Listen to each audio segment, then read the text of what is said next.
ẹ̀yin èèyàn mi mo lérò pa ti rí fídíò man tí mo gbé sórí fídíò mi yìí and fídíò yẹn ó ti ń lò bí 3 days online sìn and tẹ́ bá kíyèsí fídíò yẹn ẹ rí i pé díẹ̀ wà nínú àwọn ọ̀rọ̀ bàbá yẹn ta lè flag towards the end of the video bí tán ti ń láwọn ó pa àwọn kan àwọn ọlọ́pàá 150 àwọn ó pa àmọ̀tẹ́kùn 300 àwọn ẹ̀ sì rí i pé àwọn ọ̀rọ̀ yẹn èèyàn lè flag ẹ̀ mo dẹ̀ rí tí ọ̀pọ̀lọpọ̀ àwọn èèyàn tán post fídíò yẹn ẹlòmíín sọ pé depression ni. Of course we understand the fact that depression is part of what is happening to him and tá a bá farabalẹ̀ wo iṣẹ́ yẹn a rí wípé he was pained and àwọn nǹkan tí wọ́n ń sọ nínú ẹ̀ ó ń fi hàn wá wípé ní gbogbo pain yẹn gbogbo bitterness yẹn ó ti ń affect wọn and I don't know what is wrong with him but bẹ́ẹ̀mi ṣe observe I can deduce that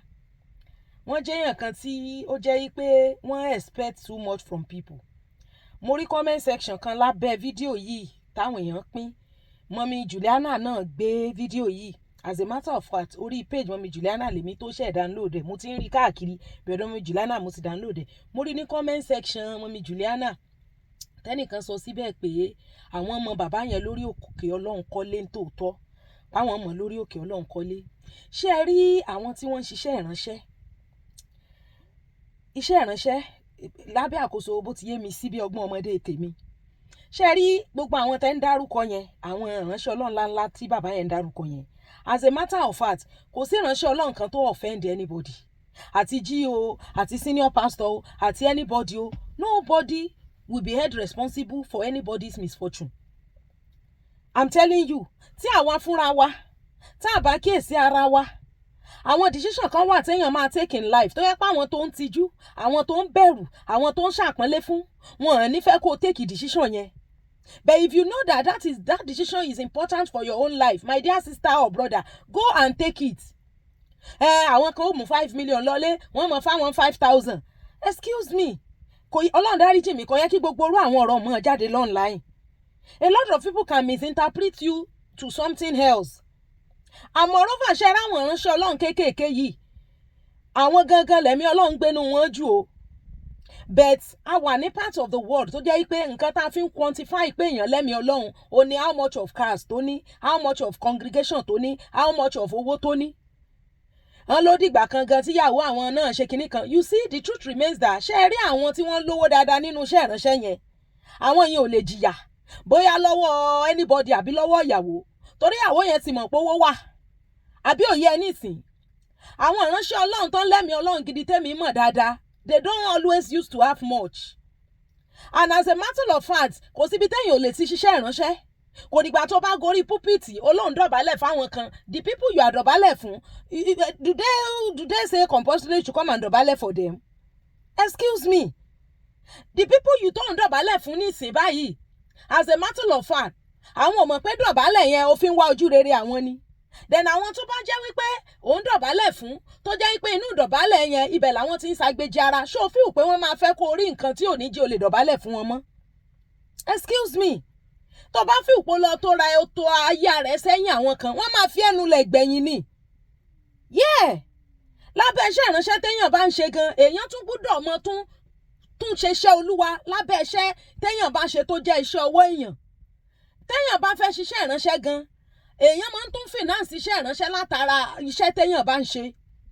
So ẹni tó bá sọ wípé ẹ má lọ wá ṣẹ́ṣe ẹ wá jókòó sórí òkè kẹ́ ẹ mọ̀ tẹ̀lé mi kẹ́ ẹ mọ̀ dọ̀bálẹ̀ fún mi kẹ́ ẹ mọ̀ ṣe sàdánkátà fún mi mi ì fíù pé irú ẹni yẹn fẹ́ yàn fún re mi ì dẹ̀ fíù pé ẹni GO ńlá kan á wá pè é jókòó pé ntọ́ wà bẹ́ẹ̀ ni pé mọ̀ lọ ṣiṣẹ́ o.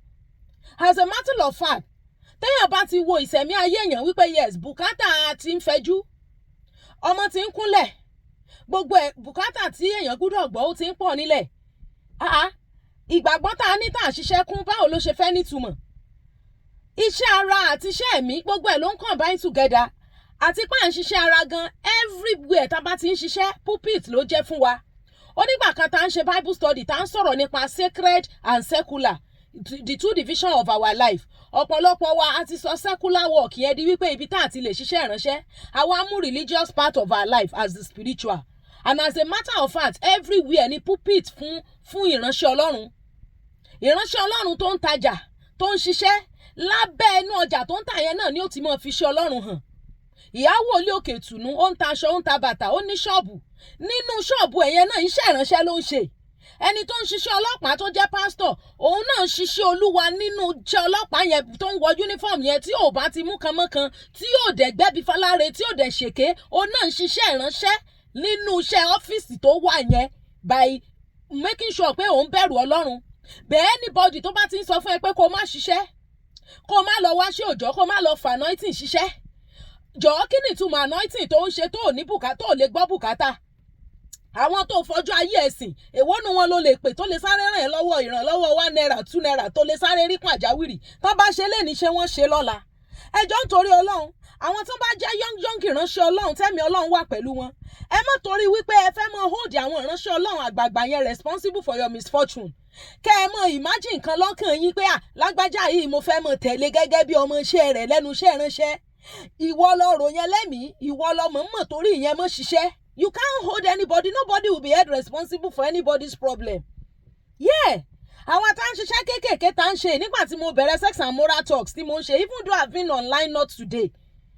I know a lot of challenges that came. I know a lot of battles I fought. I know a lot of people that I have to just stop looking at them and I concentrated on what I'm doing. Ọ̀pọ̀lọpọ̀ àwọn tí wọ́n mọ̀ mí dáadáa, wọ́n mọ ogun tí mo jà nígbà yẹn. Because a lot of people that I do not even know their mind towards me, they called me into a round meeting, they bullied me. I ignored them. Yeah. Àfihàn tó máa fẹ́ parọ́ ní ó sọ pé in 1 or 2 ways pé kò lẹ́ni tí iṣẹ́ yìí ti ràn lọ́wọ́ rí. Even me myself. So tí n bá wá sọ pé mo gbọ́n tí wọ́n ń gbà náà, màá wá bínú sí pé àwọn ni wọ́n jẹ́ ń ṣe tí mo fẹ́ ṣe. They will never be responsible for anybody. Yeah. Because wọ́n sọ tí wọ́n ní the final decision is your own. But enough wípé ká wá mọ̀ kọ́ọ̀lù àwọn ìránṣẹ́ Ọlọ́run ńláńlá out pé ìyá lágbájá, bàbá lágbájá. Mi ì feel pé àwọn bàbá yẹn fokùn so wá mọ́lẹ̀ náà. Téèyàn bá mọ̀ pé yes Ọlọ́run pèèyàn fún iṣẹ́ ìránṣẹ́, kò sí much láti finance iṣẹ́ yẹn. Èèyàn lè ṣiṣẹ́ ara, èèyàn lè ṣiṣẹ́ ọwọ́, iṣẹ́ ẹ̀mí látara pé à ń ṣiṣẹ́ ti ara, à ń ṣiṣẹ́ à ń gbowó oṣù, à ń ṣiṣẹ́ à ń rówó, abẹ́rẹ́ náà láti máa rí owó tá a fi máa support iṣẹ́ ti Ọlọ́run. Abẹ́rẹ́ la máa jèrè ọkàn fún Kristi, abẹ́rẹ́ la máa ṣe ìmúlọ́kànlé. Bẹ́ẹ̀ pé a ti reduce ministry to the altar. Tá a bá fi ìpò dìgbà tá a bá wà lórí pulpit lórí altar látó ṣiṣẹ́ ìránṣẹ́, a ti reduce iṣẹ́ ìránṣẹ́. So nígbà tí a bá wá sọ pé somebody ni ò jẹ́ ká ṣe tó yẹ ká ṣe torí wọn là ṣe ṣiṣẹ́, àwọn là ń dọ̀bálẹ̀ fún. The people you are dọ̀bálẹ̀ fún, what will your ìdọ̀bálẹ̀ do for them? Fine, àwọn míì wà tó jẹ́ pé wọ́n nírú àwọn ẹ̀mí yẹn nínú iṣẹ́ ìránṣẹ́ tẹ́ pé they want everybody to come and bow, to come and they want you to carry your gentle soul and glory láti mọ̀ fi nulẹ̀ fún wọn. Ìwọ ló máa jára ẹgbà ń bẹ̀ yẹn. Because I know that téèyàn bá torí èèyàn kan má jíṣẹ́ tí Ọlọ́run rán yàn àbí má lọ mójútó ayé èèyàn, that person will never be held responsible for anybody's misfortune. Téèyàn bá ráyè fulfill purpose nínú ìrìn àjò ayé, kò sí bàbá in the Lord àbí màmá in the Lord kan tó fẹ́ held responsible or hold responsible rather. And personally, I know people tó jẹ́ pọ́n ti sin àwọn èèyàn for decades. Ìgbà tí ó dẹ̀ sí agbára mọ́ nípa ti bùkátà, they need to go and ṣiṣẹ́ ara. Recently, mo sì léèyàn kan tó jẹ́ wípé nígbà tí wọ́n fẹ́ lọ register tí wọ́n ní láti join group àwọn association iṣẹ́ tán fẹ́ ṣe, owó tí wọ́n fi wọ ẹgbẹ́ profession yẹn, owó tán máa fi wọ̀, I was the one that sent it to him. Torí mo mọ̀ wípé this is somebody that has laboured. Àwọn tí wọ́n serve gan for decades, he could not put a call through to any of them. That was when I got to know that most of all these big people that fojú wò yìí, they don't really care. They don't send us. The more we come out like this, láti wá mọ̀ sọ pé Jésù fún yín lágbára láti mọ̀ appear, Jésù tún fún yín lágbára láti mọ̀ disappear. Gbogbo àwọn ọ̀rọ̀ yẹn ti ń wọnú ara wọn. Please. Wọ́n láwọn táwọn ń gbàdúrà fún náà ni wọ́n mọ̀ sọ fáwọn wípé káwọn lọ ṣiṣẹ́, àwọn fẹ́ rẹ́ǹtì ilé, ẹni táwọn ń pray fún, ó ní dandan táwọn ò bá ní 350,000 kò ní gbélélẹ̀ fóun. Of course, nígbà tí ò ní pay rẹ̀. Tẹ́ bá ti san less than 350, bóyá shortage ló máa jẹ́ fóun tiẹ̀. Bẹ̀yìn ti believe nínú ọkàn yín pé nítorí ẹ ń pray fún yẹn, ó yẹ kó lè dín yín lówó. It does not work that way. We have to know that we have to face the reality of our life. We have to pay our dues, we have to face whatever challenges tó need fún wa láti ṣe. Bẹ́ẹ̀ tá a bá ń sásá bẹ́ẹ̀ ṣe ìránṣẹ́, me I'm very close to àwọn ìránṣẹ́ Ọlọ́run. Kì í ṣe wípé bóyá mò ń ṣe kójókójó tẹ̀lé wọn, bí I understand a little nípa rẹ̀. À ń ṣe iṣẹ́ Olúwa. Kò síbi tá a ti lè ṣe iṣẹ́ Olúwa. Kò síbi tá a ti lè jèrè ọkàn. Kò ń ṣe dandan ni kí bàbá kan fún wa láàyè láti minister 5 minutes lórí altar wọn, lórí pulpit wọn. Àwa máa wojú rere bàbá yẹn, a máa wá dọ̀bálẹ̀. Tí ọba wa ṣe bí ipò orí wa, àwa mú lọ́tà. Ìgbà wo lèèyàn fẹ́ ṣe yẹn dà? I understand pé àwọn ìránṣẹ́ Ọlọ́run kéékèèké yìí wọ́n ń jìyà gan. Wọ́n jìyà lọ́wọ́ àwọn bàbá tí wọ́n dọ̀bálẹ̀ fún. Wọ́n jìyà fún lọ́dọ̀ àwọn ìyàwó wọn. Wọ́n jìyà káàkiri, we know. And àwọn eléyìí lẹ̀mí Ọlọ́run bẹ fún jù. Yeah. Because wọ́n ní nǹkan material things tí wọ́n fẹ́ fi bùgá, tí wọ́n fẹ́ fi ṣògo. They glory in the power of God. Bẹ́ẹ̀ àwọn tí ń sọ pé ẹ wàá mọ̀ rí wọn bóyá tí n bá ṣe bóyá yóò ràn mí lọ́wọ́, bóyá tí n bá ṣe bóyá yóò help mi, ìgbà wo la fẹ́ ṣe yẹn dà? Àwa mú ìjọ lékè. When we are not ready to stand on our feet and walk and pray for God's blessing. Tí àánú Ọlọ́run bá dìde fún yàn nù iṣẹ́ ìránṣẹ́, gbogbo àwọn tó ti make ẹ̀ nínú ministry yẹn sà. Ọ̀pọ̀lọpọ̀ wọn gbogbo ń tán ní wọn emphasize ẹ̀ lọ́kàn wọn rò lọ́kàn o. Àwọn kan ṣiṣẹ́ ìránṣẹ́ tí wọ́n lọ ni. Àwọn ìbùkún yẹn wá ń dé later ni. A gbọ́dọ̀ sọ bóyá tó rà ń tẹ̀lé bàbá kan nínú iṣẹ́ ìránṣẹ́. Àwa náà láwọn bàbá tá a ti tẹ̀lé rí náà. A ṣe jókòó kalẹ̀ ká ní àwọn ni kí wọ́n wá responsible fún wa. Ṣùgbọ́n àwa la gbé wọn sí ipò tí àwọn ò sọ pé àwọn gbéra wọn sí. Àwa la overfeel pé yes tí n bá fẹ́ ṣe tí bàbá yóò bá ti sáyìn rẹ̀ yìí gbọ́dọ̀ ṣe. I have a whole lot of people that I just have to let them be, and I focus on my own. I ignored everything they said because mo mọ conviction tí mo ní látara nǹkan tí mo fẹ́ ṣe. Bẹ́ẹ̀ nígbà táwa fúnra wa tá a bá ní conviction nínú nǹkan tá a fẹ́ ṣe, tá a náà ń ṣiyèméjì pé iṣẹ́ ìránṣẹ́ la fẹ́ ṣe, àdídì fẹ́ ṣiṣẹ́ ti ọwọ́, iṣẹ́ ara, pé iṣẹ́ mi la fẹ́ ṣe, iṣẹ́ tá a ń ṣe nípa tara náà iṣẹ́ mi náà ni. Because látara rẹ̀ láti fi ògo Ọlọ́run hàn, látara rẹ̀ láti wàásù sí gbogbo àwọn client tí wọ́n bá ń wá, látara rẹ̀ láti fi ìyàtọ̀ hàn láàrin àwa àti aláìgbàgbọ́, látara rẹ̀ á jèrè ọkàn. Ṣùgbọ́n tá a bá ti reduce ministrations to the pulpit, ministry must be on the pulpit. Àwọn àmọ́ òdiàn bàbá responsible. Tá a bá tiẹ̀ feel pé a ní conviction, imagine tó bá yẹ pé nǹkan tí mo fẹ́ ṣe èmi gan wà convinced nípa rẹ̀. Today there wouldn't have been anything like because as at that time I do not even have a page. That time there was nothing like JMK, there was nothing like, I was just having a normal profile. Tony Kalukuni. And I know that the potential that God has helped me to have is this kind that thing bá ṣe gan mi níwà comfortable. Even àwa tá jẹ́ pé à ń sọ̀rọ̀ gan, ẹ lọ bèrè tó bá ní ó fẹ́ ṣe video, I'm telling you inspiration yẹn máa wá. Tó bá ń rí bẹ́ẹ̀ yẹn fáwa sọ̀rọ̀sọ̀rọ̀, báwo ni ó ṣe rí fún àwọn ìránṣẹ́ Ọlọ́run gan? So nǹkan tí táwa náà bá ti dára wa lójú pé yes iṣẹ́ tí Ọlọ́run pè wá sí, a ní àrídájú rẹ̀. A ní sọ pé torí àwọn bàbá kan làwọn ò ṣe tiwa, àwa wá ń ṣe tiwọn, ṣáwọn náà ní ká ṣe tàwọn ni. Àbí àwa fúnra wa la rí wọ́n rí pé yes I have to please these people. Èèyàn dẹ̀ lè fara yílẹ̀ fún yàn kẹ́ni yẹn má mọ̀.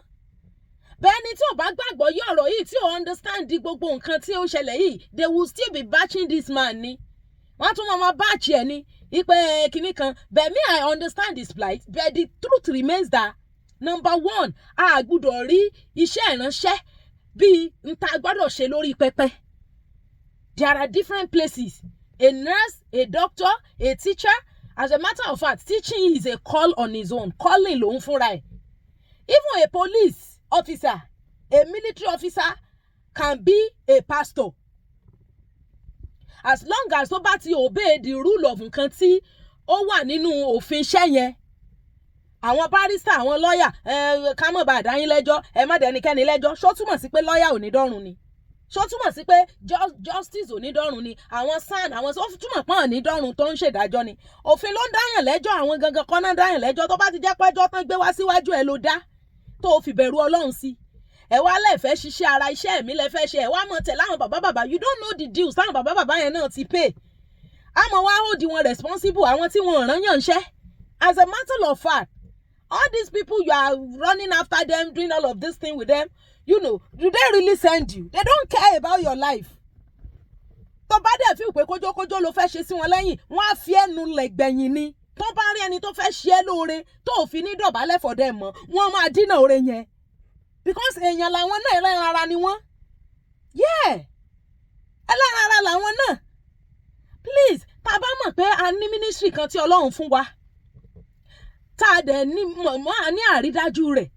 Ẹ má jà feel pé bóyá what will lágbájá say, what will tàmọ̀dò, all this lágbájá and tàmọ̀dò tá ń sọ yìí, they don't care. Do they really care about you? You said they give you 5,000, they go home with 5 million, 10 million. Are you the owner of the 5 million, 10 million they went home with? In your mind, nínú ìwòye ti yín, ẹ̀yin feel pé ẹ̀yin lẹ ṣiṣẹ́ yẹn, ẹ jíṣẹ́ ìránṣẹ́, ẹ ṣe ẹ mọ̀, but the ministry belongs to them. Please, látara iṣẹ́ tá bá ń ṣe, tó jẹ́ iṣẹ́ ọwọ́, tó jẹ́ iṣẹ́ tara, a lè ṣiṣẹ́ ìránṣẹ́ ń bẹ̀ náà. Bí gbèyàn bá reduce, you know, there was a time I made video, I said, people have reduced Christianity to fighting battles. And tó bá wo video ìdélẹ̀, don't comment. If you do not watch this video till the end, do not comment. Torí nǹkan tí mo ń sọ ò lè yé ẹ. Tó bá ti wo délẹ̀, tó dẹ̀ ní mind or sense of interpretation, inú ẹ̀mí, don't type any comments. Ìgbà mélòó la fẹ́ hold àwọn ìránṣẹ́ Ọlọ́run ńláńlá responsible dà? If you think you are not comfortable with the way they treat you, you can let to your tent, O Israel. To your tent, O Israel. Àwọn bàbá ẹ̀yin náà lẹ́ ń cliff mọ́ wọn, ẹ̀yin lẹ́ ń gbá clenching mọ́ wọn. So that is it.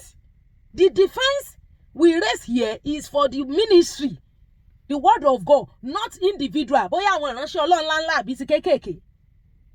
Ta ló ti scale ẹnìkan pé ẹnìkan ni ńlá ẹnìkan ni kékeré? Please, if you think you do not have the capacity to establish a ministry, go and start a normal work. Gba salary, ṣiṣẹ́ oṣù, ṣiṣẹ́ ọwọ́. Lábẹ́ iṣẹ́ ìránṣẹ́ tó bá ń ṣe wọn èèyàn náà, you be interacting with them. You can use that means to win souls. The essence of ministry is it not to win souls or to make souls that have been won to stand firm in Christ? Ṣé kìí ṣe essence yẹn nìyẹn? So tó bá pa fẹ́ gbá clenching, afẹ́ kan mọ̀ wá mọ̀ dadi lágbájá, mọ̀mí lágbájá, kìíní kan, ìgbà ó lèèyàn fẹ́ ṣe yẹn dà. So wo gbẹ̀yìn tẹ́ ń sọ pé bàbá yìí ó wọ depression ni, of course you might be right, but at the same time, what he is passing through, I know a lot of people passing through the same thing. Láwọn tí wọ́n ti fi ọjọ́ ayé wọn, the youthful stage of their life, tó ń lágbára, tó ti fi serve àwọn kan. The person that owns the empire, òun ló ní empire yẹn now. He will use you to build his empire, use that same empire to pull you down. Yeah. And at the end of the day, tó bá rojọ́ jù gan, ó máa sú ẹni. Ṣé òun ló fi ìwé pè ẹ́ wá? We have to be wise nínú nǹkan tá a bá ń ṣe. Irú àwa ìgan tá a jọmọ kékeré yìí gan báyìí pé bóyá kìíní. Even téèyàn bá gba mentorship gan, yàtọ̀ fún pé bóyá mentorship pé bóyá àwọn bàbá nínú Olúwa mọ̀ nínú Olúwa, normal general academic mentorship tá à ń gbà gan. Téèyàn bá kíyèsí àwọn ọ̀rọ̀ yẹn, èèyàn máa mọ̀ pé yes, this is powerful. Sincerely, you can seek counsel. Téèyàn irú àwọn bàbá tán ṣiṣẹ́ mọ́ yẹn, ẹnu iṣẹ́ l'Olúwa ti pè wọ́n o. Àwọn bàbá jíò àgbààgbà yẹn, they were working lẹ́nu iṣẹ́ ní ìpè Olúwa ti bá wọn tí wọ́n fi kúrò níbẹ̀. And right now, wọ́n ní láti fẹnu sọ pé àwọn kúrò níṣẹ́ tara láti wá ṣiṣẹ́ ẹ̀mí, because it is so glaring and obvious that yes, God is with them. So tó bá sọ pé àṣìṣe, àtọ́jú ilé, àtọ́jú ọmọ, àtọ́jú ìyàwó nítorí àwọn kan, Ọlọ́run dá wa láàmú fa. The people who don't believe in our ministry, what do we want them to say to us? The people who don't even believe in the gospel, what do we want them to say? Yeah. Ẹlòmíì báyìí, nígbà tẹ́ bá bóyá ẹ bá wọn dòwò pọ̀, tẹ́ wá rí interaction wọn pẹ̀lú yín, fúnra yín lẹ mọ̀ bí wọ́n léèrè pé ṣé pastor ni yín ni, ṣé Kristẹni ni yín ni, torí ẹ rí nínú ìṣe wọn pẹ̀lú yín, wọ́n wá ẹsẹ̀ mọ́ narrate fún yín pé àwọn ń ṣiṣẹ́ ìránṣẹ́, torí ẹ mọ̀ pé èyí tán ṣe gan kò síṣẹ́ ìránṣẹ́ tó tó. Nígbà tẹ́ bá báyàn dòwò pọ̀ tó wà truthful, tó wà faithful, tí ò yàn yín jẹ, tí ò gbà yín, iṣẹ́ ìránṣẹ́ kan nìyẹn, ẹ lè ti ibẹ̀ yẹn gan jèrè ọkàn fún Ọlọ́run. And he says, seek ye first the kingdom of God, every other things will be added. Gbogbo àwọn nǹkan tọ́lọ́run fi bùkún fún wa, kò sí èta emphasage ń bẹ̀. téèyàn bá ti ẹ̀ jókòó pé jẹ́ ń ronú pé kí Olúwa ṣoore ńlá fún mi, ọpọlọ wa ti kéré jù láti comprehend oore tí Ọlọ́run lè ṣe. Ebi wọn bá torí èèyàn bá gbé náà lèyàn ó fẹnu béèrè. And what God has in stock for those that love him is even beyond your own comprehension. Only he is able to do exceedingly above what you can think or imagine. How many kí ni percentage ọpọlọ èèyàn láti fi quantify bí Ọlọ́run ṣe tó? Bẹ́ẹ̀ bá ń gbá clenching, à ń dárúkọ figure owó, èló ni 5 million tí àánú Ọlọ́run bá dé síyàn. Ẹ wá láwọn kan ó lọlé pẹ̀lú 5 million, wọ́n mọ̀ fẹ́ yín 5,000, wọ́n mọ̀ fẹ́ yín 10,000, tẹ́ ẹ lọ́mọ tẹ́ ẹ níyàwó, ẹ jàmọ̀lá ẹ fẹ́ràn sí. All of these things are not necessary. Kì í ṣe nǹkan tó yẹ pé kó jáde. Honestly. So ẹjọ́ àwọn tó bá wà nírú shoe bàbá yìí, I understand the fact that people will have taken care of this baba's issue, but there are a lot of people tẹ́mi fúnra mi mọ̀ bí mo ti kéré mọ̀ yìí tí mo dẹ̀ mọ̀ pé ó ní ẹ̀mí inú wa ń jẹ́rìí, only the spirit of God in us confirm to us that we are children of God. Ó ní ẹ̀mí inú wa ń jẹ́rìí pé ọmọ Ọlọ́run là wá ṣe. Iye àwọn tá à ń tipasẹ̀ ẹ̀mí mọ́ darí ni àlà ń pè ní ọmọ Ọlọ́run. The people who have the spirit of God, the spirit of God is one. You will know that àwọn eléyìí fẹ́ Ọlọ́run, ẹ̀mí Ọlọ́run ń gbénu wọn. Tó dẹ̀ ń ṣiṣẹ́ ìránṣẹ́ yẹn tọkàntọkàn. Bẹ́ẹ̀ bá ti gbé abẹ gentle soul wá sábẹ́ èèyàn ẹlẹ́ran ara, trouble èèyàn máa wá já ekulẹ̀ ni. Kò ń ṣe dandan ni kéèyàn wà lórí ìjọ láti fi jèrè ọkàn.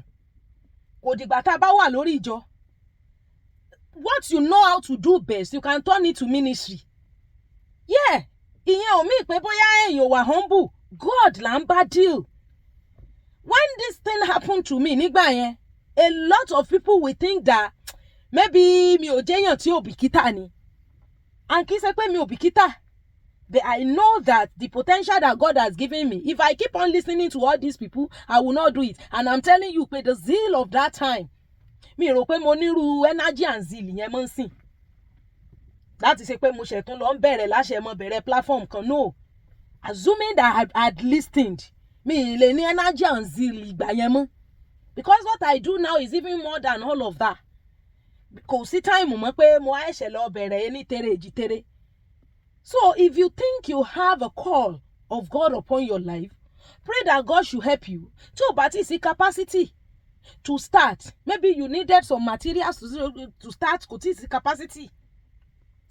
Ẹ máa ṣiṣẹ́ ara, ẹ máa ṣiṣẹ́ ọwọ́. Iṣẹ́ mi látara iṣẹ́ ara tá ń ṣe, secular work yẹn sà. Ibẹ̀ náà ni a ti mọ̀ jíṣẹ́ Ọlọ́run. Ibẹ̀ láti mọ̀ kò dìgbà tí dadi lágbájá mọ̀ mi lágbájá bá rí wa pé àṣe kí náà ni rírí tá a fẹ́ kán rí wa yẹn, ṣe bí nínú ká ṣe pẹ́pẹ́ fúrú ká dọ̀bálẹ̀ ká ṣe ká mọ̀ náà ni kí là ń wá kiri gan. Ó ní ká wo Jésù, ó ní aláṣepé ìgbàgbọ́ olùpilẹ̀ṣẹ̀ àti aláṣepé. Níjọ́ lérò àwa ìdáyé náà táṣẹ̀ wa mọ̀ sọ̀rọ̀ Jésù fáwọn tán ti wà láyé tipẹ́tipẹ́. But the little that we know, we talk about it. Ní nǹkan tẹ̀mí ti mọ̀ nípa Kristi pé níwọ̀nba kò kí ń jẹ́yàn gbé. Kò kí ń jẹ́yàn gbé. That God is good. Let's desist from all these people. They have their own challenges too. Ibi tí àánú Ọlọ́run ti fọ̀n gan. Tó bá gba channel yẹn wọn wá, ṣó fi pé ìdọ̀bálẹ̀ tó ń dọ̀ yẹn gan. Ó máa ní kí wọ́n má hìndà ire yẹn. Èèyàn tí ó ṣe ọ́ lóore gan, tí ó ṣàánú rẹ̀ gan, tó bá gba channel àwọn tó ń dọ̀bálẹ̀ fún ìwà, ṣó fi pé wọ́n máa gbà ni. Why tá a cliff mọ́ Kristi, ká cliff mọ́ àgbélébù? As a matter of fact, àwọn tí wọ́n ti serve àwọn bàbá, àwọn tí wọ́n ń dọ̀bálẹ̀ fún yẹn, àwọn kan fa hàn nulẹ̀ fún wọn ni. Gbogbo ẹ̀yin ọrùn aṣọ wọn báyìí òórùn ńlá tó funfun báláú, decades náà fi ń sìn wọn. Wọ́n ṣe nǹkan kan fún wọn, ìwọ wá ń dọ̀bálẹ̀, kí ni ìdọ̀bálẹ̀ tí ẹ fẹ́ ṣe fún wọn? Wọ́n á fi ẹnu lẹ̀ gbẹ̀yìn ni. Yeah. Àwa la mọ̀, when you put a human being in a position where God should be, then you are in trouble. Ọlọ́run make sure pé kí human being yẹn kó mọ̀ já òkulẹ̀. Tó bá sọ ẹ́ dì wá padà wá sọ́dọ̀ Ọlọ́run ni. Please. Àwọn eléyìí ní sí, okay, àwọn tó ń fẹ́ ìyìn rere Kristi kan mọ́ gbọ́rù yẹn wá ní sọ́gán bàbá àtàná ń gbàdúrà fún yín náà nù. Ẹlòmíà ní bóyá torí owó náà ṣe ń ṣe ni, because you kept on complaining. Àwọn kan mú lọlé wọn nífẹ̀ẹ́ ìlú, so owó yẹn ń pín ni. Nídìí gbogbo eléyìí fa. Bí ọgbọ́n ọmọdé tèmi o, I stand to be corrected. Please. Ẹ má jẹ́ ká fi ẹ̀mí wa sí ara ìyẹn lẹ́ran ara. Ó ní ègbé ni fẹ́ni tó fẹ́ lẹ́ran ara ṣègbẹ́kẹ̀lé. Love them, respect them. gẹ́gẹ́ bí wípé tó aṣíwájú ni wọ́n bẹ́ẹ̀ ó ní ká wo Kristi olùpilẹ̀ṣẹ̀ àti aláṣepé ìgbàgbọ́ wa, the author and the finisher. Òun ni ó ṣe, Ọlọ́run kì í pín ògo rẹ̀.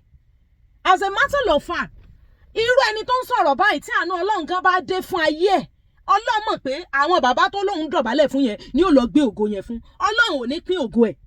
God will intentionally make sure pé wọ́n ṣe é lóore kó má bàa pín ògo rẹ̀ pẹ̀lú wọn. Ìmọ̀ ń gba gbogbo ẹ̀tàn ni kò kí ń báyàn pín. Torí ẹ̀ ni ó ṣe make sure pé gbogbo wọn tá ń wò yẹn wọn ò já ní kulẹ̀. Tó bá já wọn lọ Ọlọ́run fẹ́ lò channel tí Ọlọ́run fi lò wọ́n kọ́ ni channel pé ká mọ̀ ṣe pẹ́pẹ́ fúrú ká mọ̀ wojú rere ká wá gbàgbé the place of God gan. As a matter of fact, àwọn tí wọ́n ń sọ́fà nínú iṣẹ́ ìránṣẹ́, àwọn tó ń ṣiṣẹ́ ni o. Torí ojú àwọn èèyàn ti ń là. Gone are those days ẹ mú gbáwá ẹ má wò wá. Àwọn èèyàn ní ìsìn tí ń gbọ́n sìn kò sí pé ẹ mú nǹkan wá mọ́. The little táwọn tó dẹ̀ ṣìgọ̀ wà gọ́líbù mú wá, àwọn tí wọ́n pin ọ̀tọ̀ ni. Àwọn tó ń jìyà níṣẹ́ ìránṣẹ́, àwọn tó ń ṣiṣẹ́. Ẹ lọ wo àwọn pastors tó jẹ́ pé wọ́n wà okay, is it that àwọn ìyàwó wọn ń ṣiṣẹ́? Even kó jẹ́ wípé at some point nínú ministry yẹn làwọn ìyàwó yẹn tó bẹ̀rẹ̀ iṣẹ́ ṣíṣe. Làwọn ọkọ yẹn náà tó bẹ̀rẹ̀ iṣẹ́ ṣíṣe. Àwọn yẹn ti rí yán ti make ẹ̀ ni. Wọ́n ti rí make ẹ̀, wọ́n dẹ̀ ti fowó yẹn fi de nǹkan mọ́lẹ̀. Bóyá wọ́n bẹ̀rẹ̀ school, wọ́n bẹ̀rẹ̀ business, wọ́n bẹ̀rẹ̀ hospital, wọ́n bẹ̀rẹ̀ tó bá jẹ́ ni tó jẹ́ medical person, wọ́n bẹ̀rẹ̀ nǹkan tán lè máa ṣe apart from the iṣẹ́ ìránṣẹ́. So ẹ̀yin tẹ́ ní ẹ̀ ṣiṣẹ́. Ẹlòmíì ní publishing, ẹlòmíì publish ìwé tó dẹ̀ ní owó tó ń jáde fún wọn bẹ́ẹ̀ láwọn bàbá yẹn. Àwọn tẹ́yìn fiṣẹ́ yín lẹ̀ sìn wọ́n yẹn. Àwọn náà ń ṣiṣẹ́ ni minus the ministry. Ó wá lè jáde ministry lọ́lọ́run ti ṣèyanu owó yẹn bet náà ń ṣiṣẹ́ yẹn tó jẹ́ pé tó bá dọ̀la tí tó bá ní ministry yìí ò ṣe mọ́, they will go and retire on that job. The same person tóun náà níṣẹ́ tó ń ṣe. Ẹlòmíì ní bakery, mo mọ pastor kan tó ní bakery, ó tún ta tíì lẹ́bi pé wọ́n bá ra búrẹ́dì tán tó bá fẹ́ mu tíì sí. Kì í sàwọn bakery kwẹ́kwẹ́ o. Yeah. So àwọn tí ẹni à ń dọ̀bálẹ̀ fún pé à ń wò wọ́n, à ń ṣe à ń mọ̀, àfiṣẹ́ wálẹ̀ á lọ jókòó sórí òkè wọn torí à ń wojú rere wọn. Àwọn gan níṣẹ́ tó ń ṣe apart from that ministry. So tẹ́mi bá níṣẹ́ tí mo ń ṣe yàtọ̀ fún iṣẹ́ ìránṣẹ́, ìwọ wá lọ fi iṣẹ́ tiẹ̀ lẹ̀ tó ro fẹ́ ṣiṣẹ́ ìránṣẹ́ láti mọ̀ dọ̀bálẹ̀ fẹ́mi. Ṣé wisdom nìyẹn àbí ìdàkejì? Please, a gbọ́dọ̀ fi ọwọ́ yẹpẹrẹ mú iṣẹ́ ṣíṣe. Àwa tá ń rojọ́ tá ń fẹ̀ fún gbòláì gan, our platforms are monetized. Apart from that, companies give us adverts and we charge them. Even at that, à ń ṣiṣẹ́ òjò. Bí mo ṣe wà tíṣà ni mí, throughout yesterday, I was on my feet for 6 hours. Torí mo ṣe jí láàárọ̀, mo ṣe 8 to 10 class. Mo sinmi ní 10, ìgbà tó di 11, mo bẹ̀rẹ̀ 11 to 1. Ìgbà tó di 1 yẹn, mo join prayer. Mo pray for like some hours. Ó tún di 5, mo tún bẹ̀rẹ̀ 5 to 7. That's 2 hours times 3.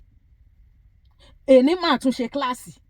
Iṣẹ́ òjọ́ tèmi nìyẹn lójoojúmọ́. À ń gbé polówó wá, à ń ṣe àmọ́ ìfúngbà díẹ̀ ni, and it's once in a while. Tí ò bá wá ń kọ́, o gbọ́dọ̀ níṣẹ́ tó mọ̀ ṣe. You must have work that you will be doing. Gẹ́gẹ́ bí ìránṣẹ́ Ọlọ́run, o gbọ́dọ̀ níṣẹ́. Bàbá tá à ń wò yẹn, náà wọ́n lè máa ṣiṣẹ́. Ẹlòmíì ti invest àwọn stock market, gbogbo àwọn nǹkan yẹn. They have invested, their money is working for them. They are earning passive incomes.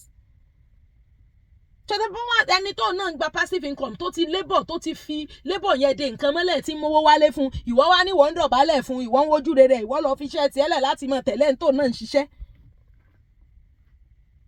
Abeg, ẹni ìránṣẹ́ Ọlọ́run, bóyá o ṣẹ̀ gbà pé, bóyá o ti gbà pé tipẹ́, bóyá o wà ní ṣù bàbá yìí, we must work. Everybody must have a work that you will be doing. O gbọ́dọ̀ níṣẹ́ tó mọ̀ ṣe. Àwọn tó lọ ń pè sí full time ministry pé kí wọ́n mọ̀ ṣiṣẹ́, Ọlọ́run ò ní fi wọ́n ráre fa. Torí ẹnìkan wá ń sìn àwa níyan, what if you are called into a full time ministry? If truly God called you to a full time ministry, Ọlọ́run kò ní fìyà jẹ ìránṣẹ́ rẹ̀ torí òun ló pe ìránṣẹ́ yẹn. Ọlọ́run ò dẹ̀ ní pè ní fún yà jẹ, kò ní pè ní fún wàhálà.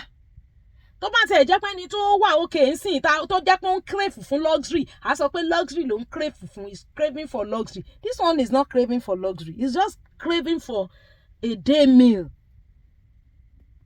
is craving for a day meal. Please.